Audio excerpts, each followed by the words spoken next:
we're going to kick off. Sorry for a slightly late start. People keep filtering in, I'm sure. Welcome to day 2 of House of the Commons, which, as you can see, is all about exploring creative solutions to the housing crisis. We had a fantastic day of talks and workshops yesterday, another jam-packed day today, and then another final day tomorrow that will be over at the Barda, and that'll be looking more at alternative models, whereas today we're looking at sort of understanding better the kind of real root causes of different elements of the crisis. I'm really pleased to welcome this morning Doreen Massey, Danny Dorling and Dawn Foster, who will be giving from their own personal perspectives and their own research and work, talking about financialisation, inequality, and various different aspects that sort of interrelate to that. So I won't hold you up anymore. I'll pass over to Doreen to kick things off.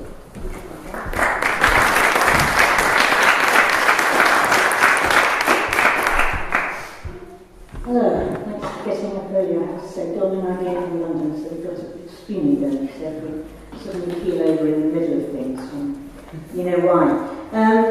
I think the task I've been set is to try and think about the housing crisis in a broader context, particularly in the broader context of what we've come to call, though we all know it's inadequate, neoliberalism. And that's what I'm going to do. And in a way, I mean, I guess the headline is that the current housing crisis is both utterly emblematic of and also a crucial nub of the functioning of neoliberal economy and society in the UK at the moment. And in that sense, I think an immediate political lesson is that when we're addressing questions that seem specifically to be about housing, we should draw out from them the much bigger issues that they relate to. Because this is about the whole structure, in the end, of economy and society in the UK today. And I want to begin by saying that although we're all here today and there are other things going on, I'm talking again next Friday in London, there's a whole host of things going on at the moment about the housing crisis, and it seems to us to be peculiarly acute at the moment. It is peculiarly acute at the moment, and it seems in a way to be new. One of the things I think it's quite important to understand is that its roots, the roots of the current housing crisis, lie in a very long, centuries-long history. And in particular, they lie in the long dominance of UK economy and society by class interests that are based in finance and in land. And that becomes, over time, over the centuries, land and property. These are interests that, I mean, as well as a millennium-long history, they derive very importantly from empire. So that's a link we can already, a political link we can already make. They have roots in the clearances in Scotland, in the enclosures in the 17th, 18th and 19th centuries in England. Their finance and landed interests are utterly embedded in the British class system. And in that sense, they've never been overthrown by productive capital, if you like. And they utterly shape, I think, the class nature and the economic structure of the society that we live in today. It's an elite class power. It's waxed and waned over time. I mean, looking around the room, many of you won't remember, but there was a period post-war up until the 60s when they were challenged, and on numbers of occasions over the centuries, landed interests and finance interests have been challenged. They've waxed and waned, and they've been challenged, and they've changed their form over time. But they have persisted. They have a remarkable ability to, in the end, maintain their power in economy and in society. And over the last 30, 40 years of the neoliberal settlement in this country, which succeeded what we call it the social democratic settlement, the post-war social democratic settlement, I think one of the most crucial things that has happened is that finance and landed capital have come together in very, very important ways. And the whole economy has become financialised in that kind of way, and housing and property and land have been at the centre of that financialisation. Together they have blossomed, they have become much, much bigger and much more heavyweight within the functioning of the economy than they were before, and of course they have become globalised.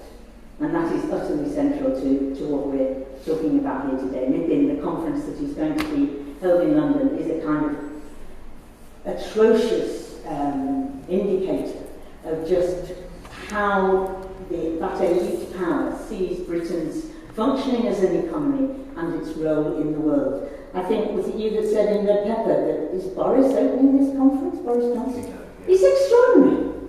I mean, those class interests are utterly wrecking the geography of London as a city. It's the most, geographically, it's a completely dysfunctional city, and yet there he is, going to welcome the people that are, in large part, responsible for the making of that city so utterly dysfunctional.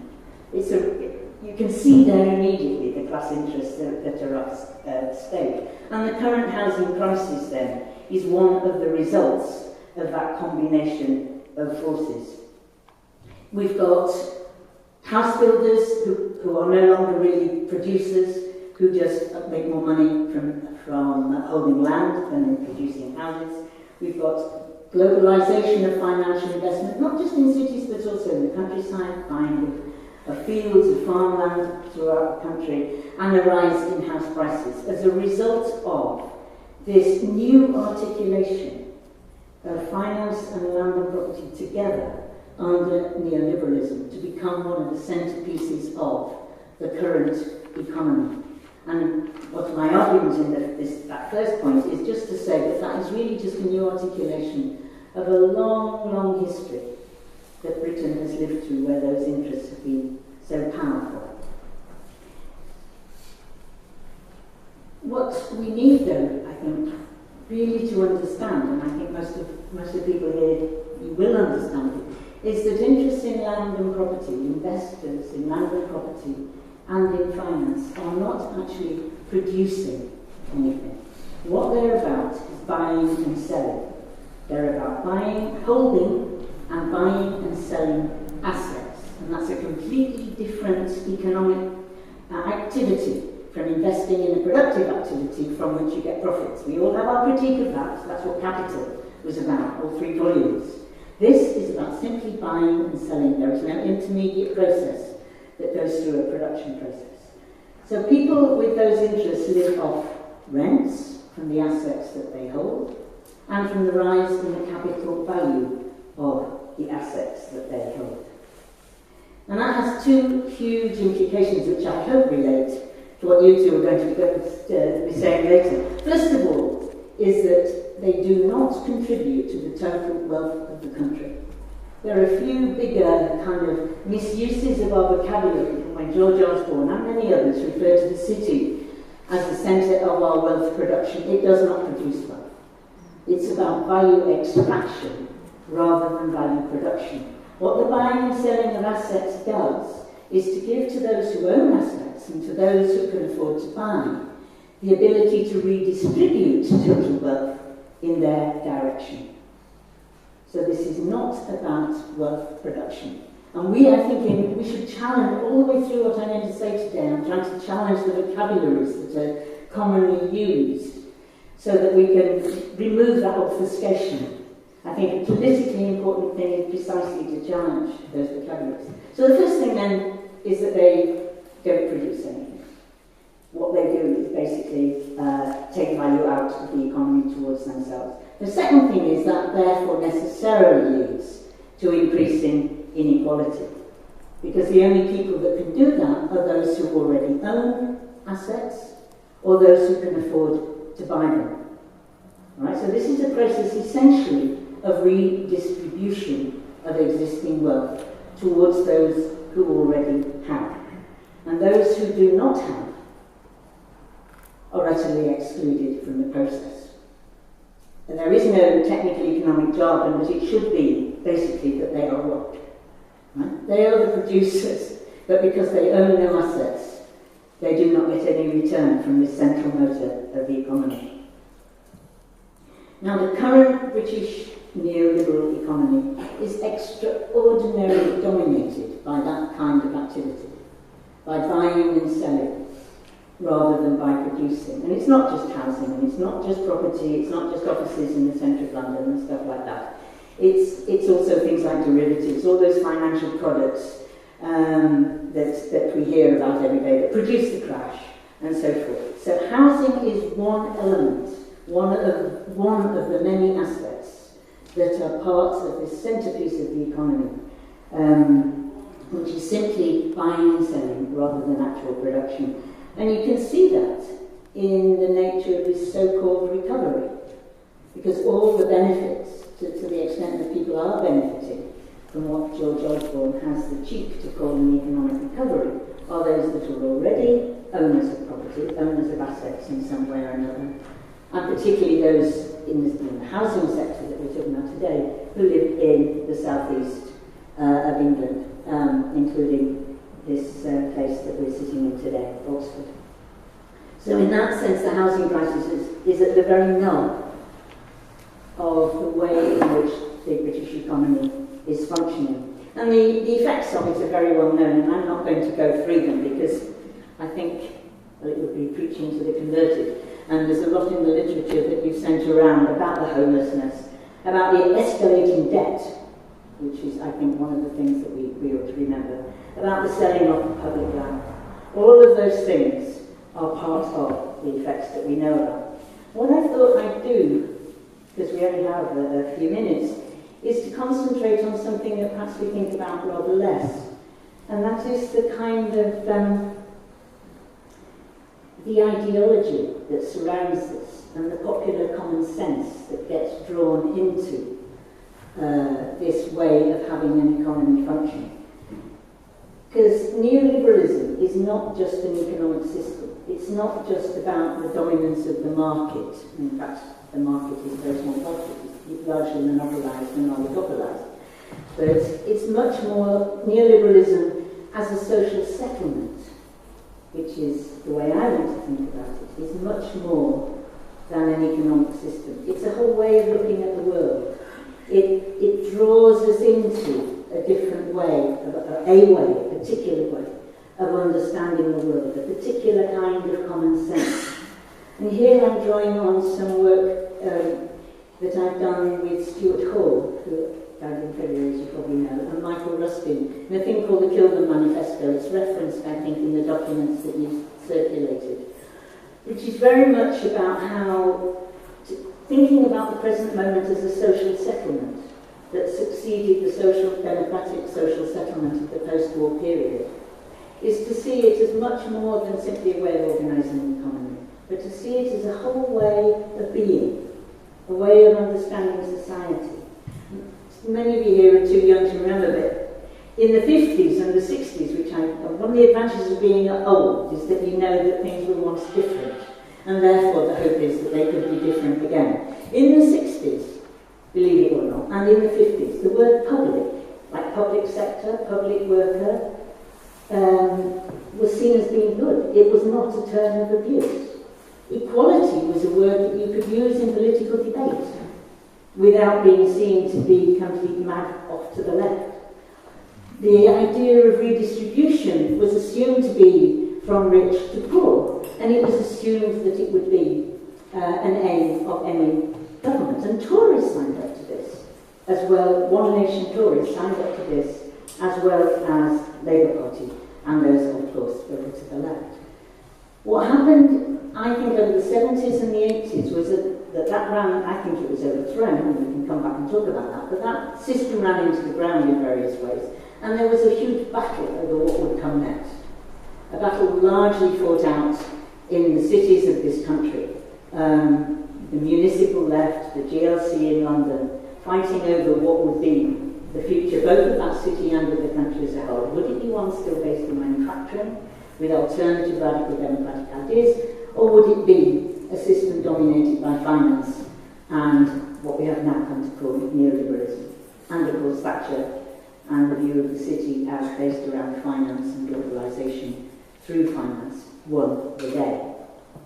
But what has happened since is that class victory, which is what it was, has infiltrated the whole of our society. The public sector is now denigrated. The way in which the public sector functions is completely different, and our imaginations have been changed. When we think about housing, the thing that strikes me over and over again is how increasingly that imagination has penetrated there too. If you listen to the radio, social media, whatever, homes, what I used to call a home, is increasingly referred to as a property. It's not any longer, in common parlance this is. Listen to phone-in programs, listen to all kinds of things. I mean, this isn't just evil politicians up there. This is common daily life. People talk about not homes and buildings, they talk about properties. In other words, the essential characteristic of the thing they are talking about is that it is an economic asset. So our very vocabularies become infected by that way of thinking. And that influences our imaginations. It influences the degree to which it is possible to think about alternatives, even to imagine the possibility of an alternative. So neoliberalism, yes, it's a global system, but it's also totally intimate. It gets right inside our heads. And I think that's a very important level at which we must be fighting it. Because it has huge effects. And in relation to housing, think about home ownership. Homeowners obviously gain, people who own homes and people who would want to buy into that sector, obviously gain, certainly in the southern part of this country, materially, massively through the rising prices. People in London and the South East who own houses. Now, Danny will know the numbers, I don't, but customarily, lots of them earn, and we come back to that term, more from the rising price of their house every year than they do from their job. Yeah? That means that they're materially enrolled in some way into the system. They have interests which we must acknowledge when we're thinking about politics and how to address this issue. But it also means that they're imaginatively enrolled. You listen to people talking, and they're talking about, someone down the road sold their house the other day. You have no idea what it went to. And there's a shock, there's a horror, there's also a little frisson of, ooh, I wonder how much mine's worth then. And people get engaged with the finance sector because they have to get mortgages, and maybe they're into remortgaging. And so they become enrolled both materially and imaginatively into that system. And that's huge numbers of people in this country. And I think when we're talking about the housing crisis and what we, as people who would oppose this system, do, then I think we have to take very seriously those interests of ordinary people, because they are still ordinary people in some sense, that we are up against. And this is a serious political issue, I think, for us. Moreover, that material enrolment of homeowners, those house price rises, as well as the money that is made by global capital investing in property, particularly in the southern part of the country, whether it's corporate or whether it's home ownership. What they're doing is concealed by another kind of vocabulary sleight of hand, because actually, people talk about earning it, but actually this is classic unearned income. Most of the value, the increasing price of a piece of property comes because of the actions of other people. It is socially produced increase in price, right? I'm not certain about this, but I think the price of my flat, which is half the size of this room, went up when they built the Jubilee line. Now that was social investment. If I ever sold my flat, I would be privately appropriating social investment. So the private appropriation of what we have as a society created, that is unearned income. And we should make that clear. Cameron is always going on. One of his central political things is he is totally against, and he can say it in a kind of smooth and convincing way that I can't, but he is totally against a something-for-nothing society. Now, quite apart from questioning quite what he did to earn the inheritance that he inherited, he and Osborne and the rest of them, have presided over an economy which is precisely, quite centrally geared around getting something for nothing in that way, the buying and selling of assets. Unearned income in the sector that we're talking about is precisely something for nothing. And I think we need to challenge this. We need to challenge it first by challenging that vocabulary, by refusing to talk about earning in this context, by making a distinction between investment and speculation, and insisting that that is made at a political level, that distinction is made at a political level. Also in the Kilburn Manifesto we urge that there should be a land value tax, which I think at the macro level is utterly essential for doing something about the land and property market. And I would, this may not go down so well even in this audience, I would also personally argue for 100% inheritance tax. Trying to get that across politically would, I think, be virtually impossible. But actually, if we are going to address the problem of a society based around the holding of assets, then we really need to address centrally the question of inheritance. And that leads me to my very final point.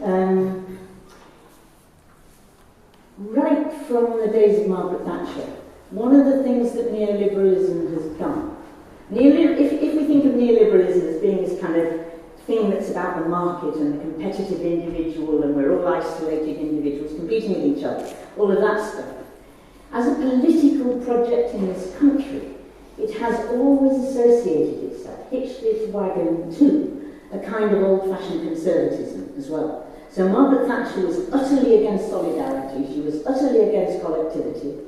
She said, although it's often misquoted, something like, there is no such thing as society. On the other hand, she put a great store on family and on nation. In other words, when necessary, those old-time conservative values, which have absolutely bugger all to do with neoliberalism, were recruited to pursue a political project. And I think that's exactly is happening still today. That element of a right-wing ideology, that conservative strand that runs along with the more market-oriented neoliberalism, is very strong on, it puts a lot of emphasis on belonging, on inheritance, on attachment, on family, locality, all of these words which somehow come with a lovely rosy glow around them. And one of the instances of that which I got very annoyed about over the last few years has been this business about, isn't it absolutely terrible that an older person, like me, going into a home because they need care, has to sell the family home? Isn't that terrible? I come from a council house, so I had absolutely no sympathy with this, but the ideology that was invoked was that of the family home. Suddenly the home was not a thing to be bought and sold. Suddenly it was these conservative values that were brought in. They want to pass it, you can just hear the breathy Margaret Thatcher pass, they want to pass it on to their children. The children would probably flog it as soon as they got a chance. But that ideology was recruited to bolster the legitimacy of home ownership and of the unearned money that is made out of home ownership. Well, now consider how those who are not property owners are treated. The people who are subject to the bedroom tax, the people who get decanted from boroughs in London to places in the north they've barely heard of, never mind been to people who are urged by even the most well-meaning of councils to downsize. For them, there is no assumption of roots, no understanding that they may have an attachment to place, no recognition of an embeddedness, of the need for some kind of longevity of communication and of collectivity, which is utterly assumed when we're talking about property owners.